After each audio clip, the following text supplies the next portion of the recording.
Hello student, welcome to सरल classes. इस lecture में करेंगे कक्षा 11वीं अंग्रेजी के प्रश्न बैंक का सॉल्यूशन।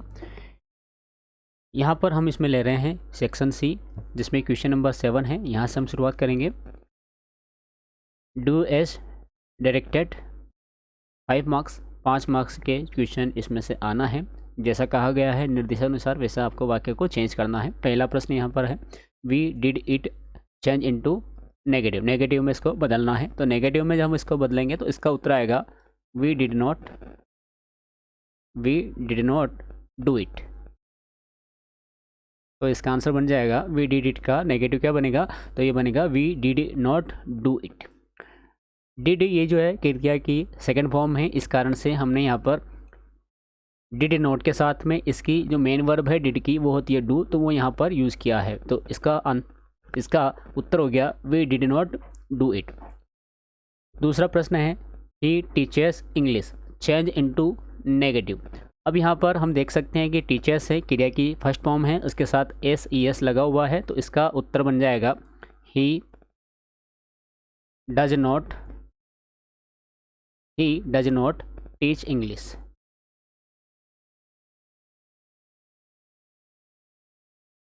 इसका उत्तर क्या बनेगा, तो ये बनेगा he does not teach English. फिर है सूरज शट द डोर। तो सूरज है उसने दरवाज़ा बंद किया, वर्ब की सेकंड फॉर्म है, यहाँ पर नेगेटिव में चेंज करना है यानी कि डिड नॉट लगेगा। तो ये हो जाएगा इसका उत्तर Suraj did not shut the door.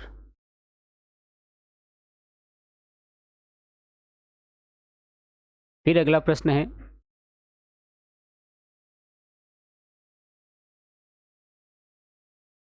They are playing football change into the voice. Voice में आपको परिवर्तित करना है। दो प्रकार के वॉइस होते हैं, एक एक्टिव वॉइस होता है और एक पैसिव वॉइस होता है।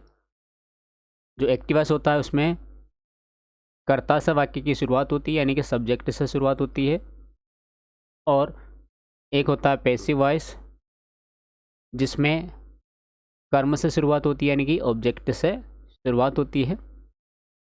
तो यहाँ हम देख सकते हैं कि दे आ रहा है यानी कि वे है, सब्जेक्ट है, ये एक्टिव वॉइस है, पैसिव वॉइस में चेंज करना है। तो ये बन जाएगा फुटबॉल एक वचन होने के से इज प्लेइंग आ गया यानी कि वर्ब की फर्स्ट फॉर्म के साथ आईएनजी लगा हुआ है। तो यहाँ आ जाएगा football is being, BEING being playing. तो प्ले की third form played by them. इसका उत्तर बन गया football is being played by them. Fifth है, he makes nice tea change the voice. Voice बदलना है यहाँ पर, तो ये बनेगा नाइस टी इज, मेक की थर्ड फॉर्म लिखेंगे तो ये होगा made, nice tea is made by him. अगला प्रश्न है यहाँ पर, Sita does not sing she does not dance. जो सीता है वो गाना भी नहीं गाती है और वो डांस भी नहीं करती है। कंबाइन यूजिंग नाइदर नोर। तो नाइदर और नोर से इस वाक्य को हमें जोड़ना है। तो इसको हम जोड़ेंगे इस प्रकार से बनेगा, सीता नाइदर। जहाँ से नोट वाला वाक्य शुरू होता है वो यहाँ पर चेंज होगा, तो इसके जगह नाइदर का यूज़ करेंगे और इधर वाले के बाद नोर का यूज़ करेंगे। तो ये बनेगा सीता नाइदर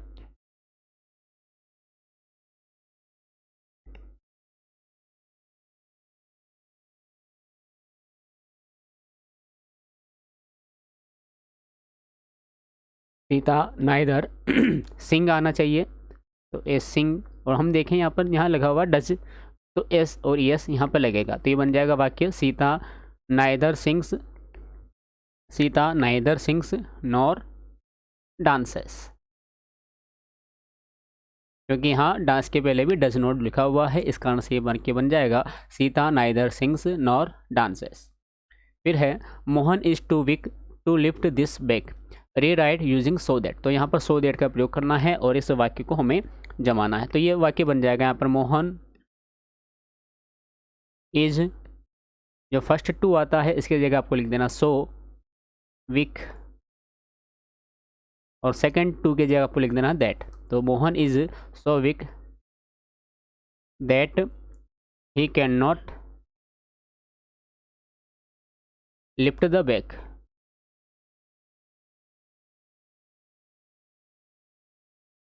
तो ये इसका उत्तर बन जाएगा, Mohan is so weak that he can not lift the bag. इसके बाद प्रश्न है,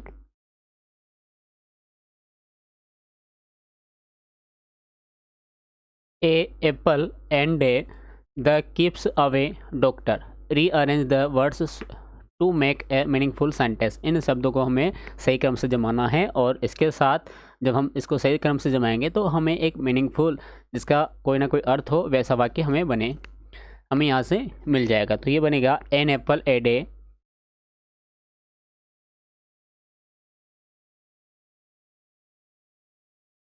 N apple a day keeps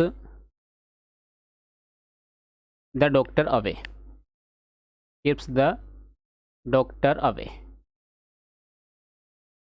यानी कि एक सेब हम रोज़ाना खाते हैं तो उससे बीमारियां दूर रहती हैं, यानी कि डॉक्टर के पास नहीं जाना पड़ता।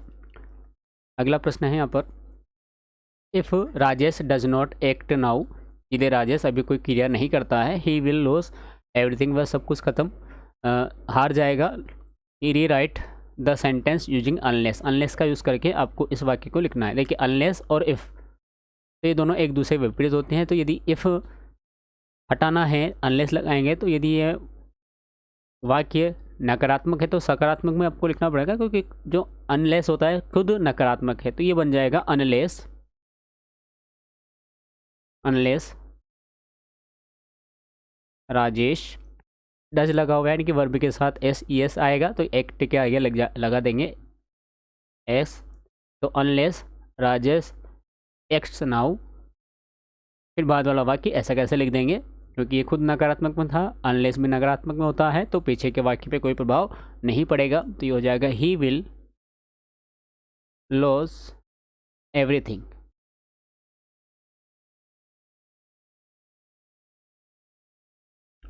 Unless Rajesh acts now he will loss everything.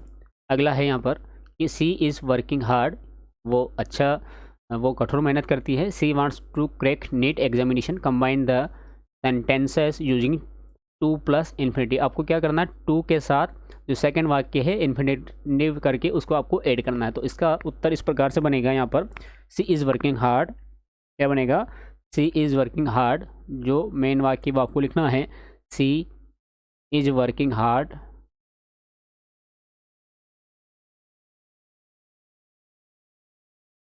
To. अब वह कठोर मेहनत कर रही है क्या करने के लिए, she wants to crack NEET examination, क्या करने के लिए, नीट एग्जामिनेशन क्रैक करने के लिए। तो यहाँ हम ये वाक्य, जो वाक्य है ये पूरा का पूरा इसके पीछे लिख देंगे, to crack NEET examination.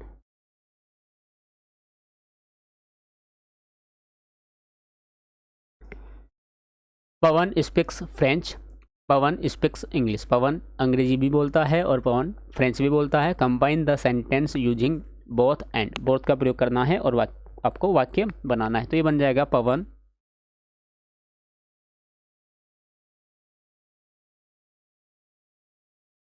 Pawan speaks both,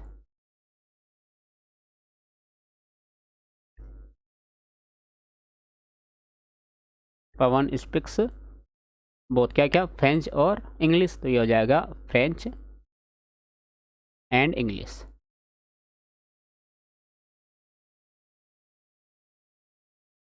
उसके बाद है अगला वाक्य जो क्वेश्चन में पूछा है हमसे, the man has not come for 2 days, he brings milk, combine the two sentence using relative clause. Relative class की सहायता से हमें इसे जोड़ना है। तो हम यहाँ देख सकते हैं, यहाँ पर जो द मैन लिखा हुआ है और यहाँ लिखा हुआ है ही ब्रिंग्स मिल्क, ऐसा व्यक्ति जो दूध लाता था। तो ये द जो सेकंड वाला वाक्य डिपेंड कर रहा है इस मैन के ऊपर। तो यहाँ हम लिखेंगे the man who brings milk,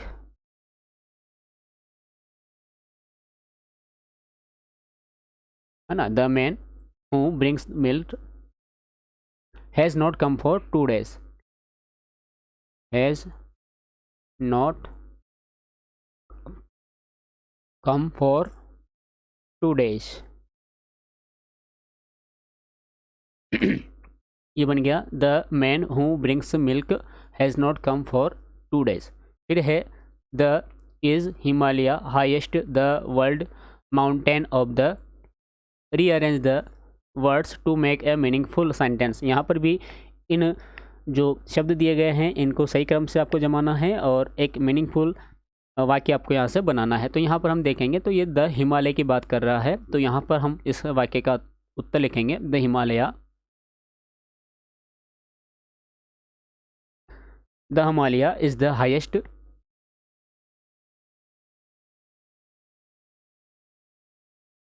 the Himalaya is the highest mountain in the world. Mountain in नहीं है, यहाँ पे क्या है, ऑफ है, तो ऑफ लिखेंगे माउंटेन ऑफ द वर्ल्ड।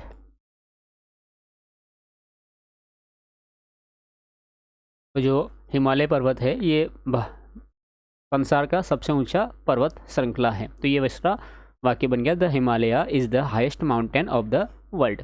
फिर है if they work properly they will not be punished. यदि वो अपना काम सही से करेंगे तो उन्हें सज़ा नहीं मिलेगी। री राइट यूजिंग अनलेस का यूज़ करना है in place of if. Place के स्थान पर आपको क्या करना है, इफ़ का यूज़ करना है। अब यहाँ देखिए ये जो पहला वाला वाक्य है ये सकारात्मक वाक्य है, जब ये अनलेस लगेगा तो ये नेगेटिव हो जाएगा, तो यानी कि इस पर दूसरे वाक्य पर प्रभाव पड़ेगा।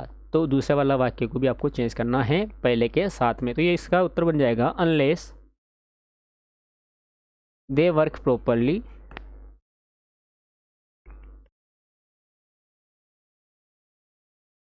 unless they work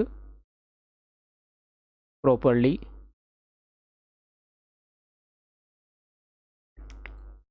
they will be punished। ये नोट हटा देंगे, they will be punished unless they work properly they will be punished। यदि वे अपना काम सही से नहीं करेंगे तो उन्हें सज़ा मिलेगी। फिर देखिए अगला वाक्य he is too poor to pay his fees. वह इतना गरीब है कि वो अपनी फीस जमा नहीं कर सकता है। री right sentence using so that का प्रयोग करके इसे जमाना है। तो इस पहले वाले टू के जगह लगा देंगे सो और दूसरे वाले की जगह लगा देंगे दैट। तो इसका वाक्य बन जाएगा he is so poor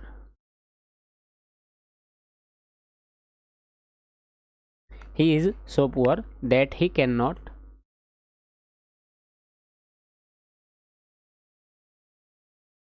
pay his fees।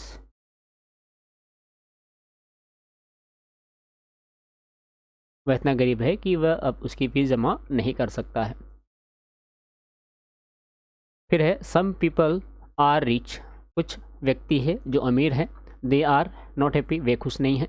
Combine the two sentences using suitable conjunction. इन दोनों को एक सूटेबल कंजक्शन के माध्यम से आपको जोड़ना है। तो यहाँ पर क्या होगा कि बट लगा देंगे। क्या लगाएंगे, बट, कि कुछ व्यक्ति अमीर तो हैं लेकिन वो खुश नहीं है। तो इसका उत्तर बन जाएगा सम पीपल आर रिच, यानी कि कुछ व्यक्ति ईमानदार तो हैं but they are not happy.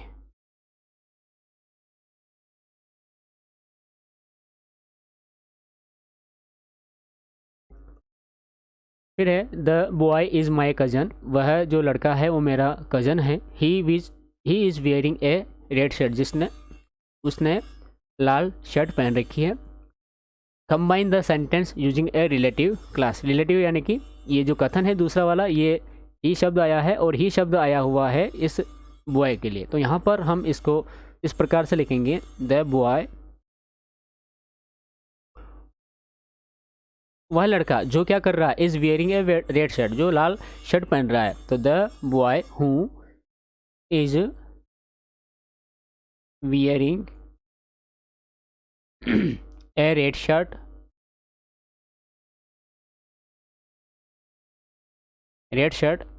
Is my cousin.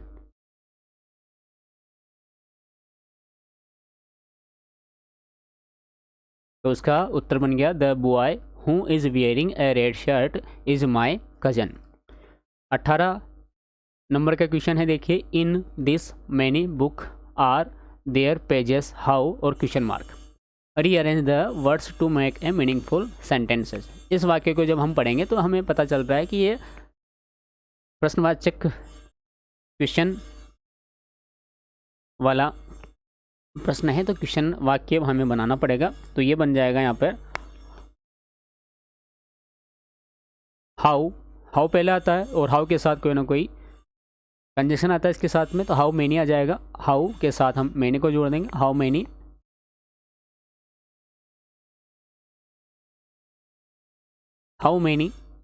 Pages, how many pages are there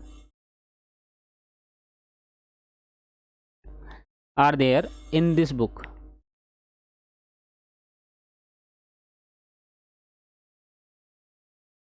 और पीछे क्वेश्चन मार्क। तो इसका प्रश्न बन गया how many pages are there in this book. ये इसका आंसर है प्रश्नवाचक के रूप में कि इस पुस्तक में कितने पन्ने हैं। अगला प्रश्न है यहाँ पर,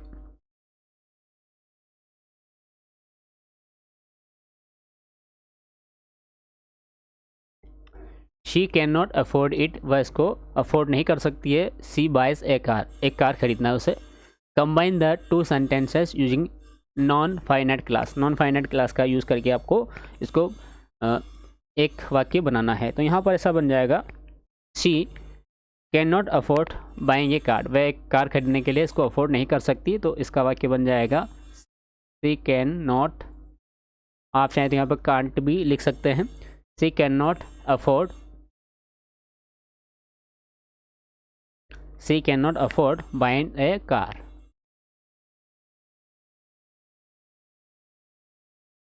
तो ये इसका उत्तर बन गया, she can not afford buying a car. 20वां नंबर का प्रश्न है, why is he painting those walls, change the voice. Voice आपको बदलना है। तो देखिए, प्रश्नवाचक है तो प्रश्नवाचक का जो वॉइस है वो प्रश्नवाचक के रूप में ही बनेगा। तो यहाँ पर इसका आंसर होगा इस प्रकार से, वाई अब ही सब्जेक्ट है और दोज वॉल्स ये ऑब्जेक्ट है, तो इस दोज वॉल को पहले लिखेंगे। तो वाई दोज वॉल्स,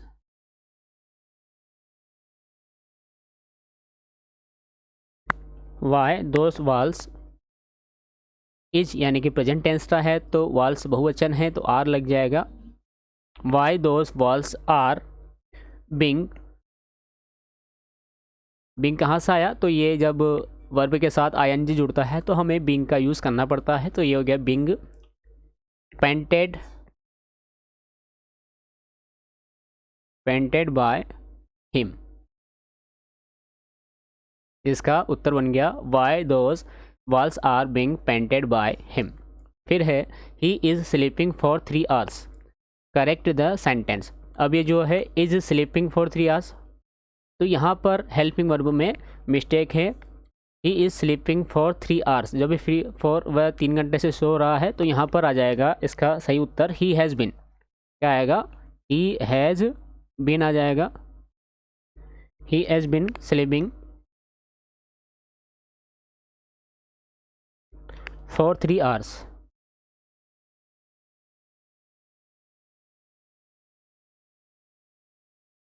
वह 3 घंटे से सो रहा है, तो ये इसका उत्तर बन गया।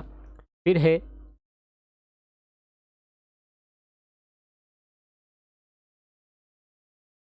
माई नेम इज़ महेश, मेरा नाम महेश है। फ्रेम ए क्वेश्चन, इसको क्वेश्चन के रूप में आपको बनाना है। तो क्वेश्चन के रूप में इस प्रकार से बना देंगे, व्हाट इज़ माई नेम, मेरा नाम क्या है, व्हाट इज़ माई नेम। और क्वेश्चन के रूप में है तो क्वेश्चन मार्क आपको अवश्य लगाना है, what is my name question mark.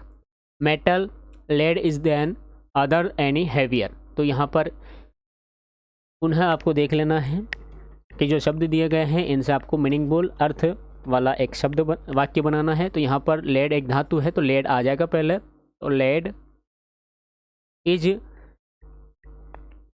Heavier than other any metal. जो लेड है, शीशा है, वो बाकी धातु की तुलना में बहुत मजबूत है, तो ये बन जाएगा लेड इज हेवियर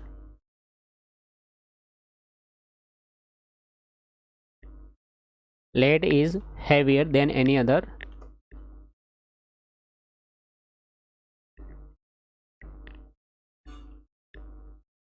metal।